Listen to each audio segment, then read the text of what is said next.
Award নিতে যাওয়া award ফাংশনে আয়ুষকে স্টেজে দেখা মাত্রই এবার এলেও পাতারে আয়ুষের দিকে গুলি ছুড়লো হামলাকারীরা। হ্যাঁ বন্ধুরা, ভিডিওতে লাইক দিয়ে দেখতে থাকুন। যে মুহূর্তে কিনা ভাগ্যক্রমে সেই দুর্ধর্ষ ডাকাতের হাত থেকে তখন কিনা কুসুমের বুদ্ধিমত্তার খাতিরে সেখান থেকে প্রাণে রক্ষা পায় আয়ুষ, ঠিক তার পর মুহূর্তে মেঘাকে যখন কিনা অনবরত সেই হামলাকারীরা টেক্সট করতে থাকে, অন্যদিকে গাড়ির পেছনে বসে থাকা কুসুমের যখন কিনা নজর গিয়ে পড়ে মেঘার উপরে, এবং সেই মুহূর্তে কুসুমের যখন কিনা সন্দেহ হতে শুরু হয়ে যায় কুসুমের মেঘার উপরে, এবং কুসুম যখন কিনা বলতে থাকে যে সেই ডাকাত দলের সদস্যরা সম্পূর্ণরূপে আমার এবং ছোটো সাহেবের উপরে হামলা করলো, কিন্তু কোনোভাবেই তারা কেন মেঘা ম্যাডামের উপরে হামলা করলো সেটা তো আমি বুঝতে পারছি না। কোনো মতে আবার মেঘা ম্যাডাম আমাদের সঙ্গে ডাবল গেম খেলছে না তো? কোনো মতে সে আবার অন্য কারো এজেন্ট হয়ে আসেনি তো? না না, আমার মেঘা ম্যাডামের হাবভাব দেখে মোটো সুবিধার বলে মনে হচ্ছে না। মেঘা ম্যাডামের সম্পূর্ণরূপে আচরণগুলো না কেন জানি না দেবলীনা ম্যাডামের সঙ্গে অবিকল মিলে যাচ্ছে। কেন আবার বারবার করে এই মনের মধ্যে খতখতানিটা হচ্ছে সেটা তো আমি বুঝতে পারছি না। অন্যদিকে যখন কিনা সেই ফাংশনে গিয়ে পৌঁছায় আয়ুষ, এবং সেখানে যখন কিনা আয়ুষ বলতে থাকে যে সত্যি কুসুম, আজকে তুমি যদি না থাকতে তাহলে যে আমাদের কী হতো? আমার মনে হয় না যে আমরা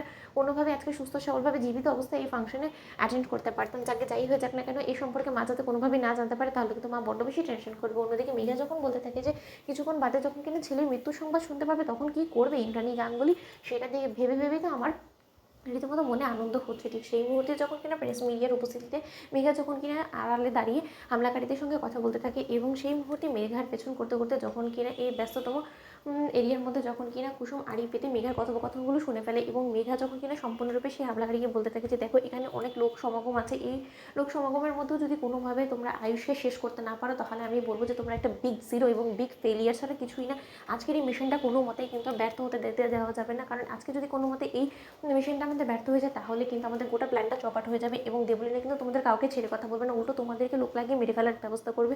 তাই তোমাদেরকে যে করে হোক না কেন সেখানে ডাকাতির ছলনায় তোমরা যেভাবে ব্যর্থ হয়েছো সেটা আজকে কোনো মতে হতে দেওয়া যাবে না। তোমাদের কাছে এটাই লাস্ট চান্স। ঠিক সেই মুহূর্তে এই সমস্ত কথোপকথন যখন কিনা কুসুম শুনে ফেলে, এবং তার পর মুহূর্তে যখন কিনা আয়ুষকে স্টেজে রাখা হয় এবং আয়ুষকে অ্যাওয়ার্ড দেওয়া হয়, ঠিক সেই মুহূর্তে আয়ুষকে বাঁচানোর জন্য কুসুম যখন কিনা দৌড়ে ছুটে যায় এবং কুসুমকে যখন কিনা অ্যাওয়ার্ড দিতে লাগে সেই চিফ গেস্টটা, ঠিক সেই মুহূর্তে কুসুম বলতে থাকে যে তার মানে আমি ঠিক শুনেছিলাম যে মেঘা ম্যাডাম ছোটো সাহেবকে মেরে ফেলার পরিকল্পনা করছে, এবং মেঘা ম্যাডামেরই লোক তারা, তার জন্যই মেঘা ম্যাডামকে তারা কোনোভাবে আঘাত করেনি। কিন্তু যে করে হোক না কেন মেঘা ম্যাডামের প্ল্যান আমি সাকসেসফুল হতে দেবো না।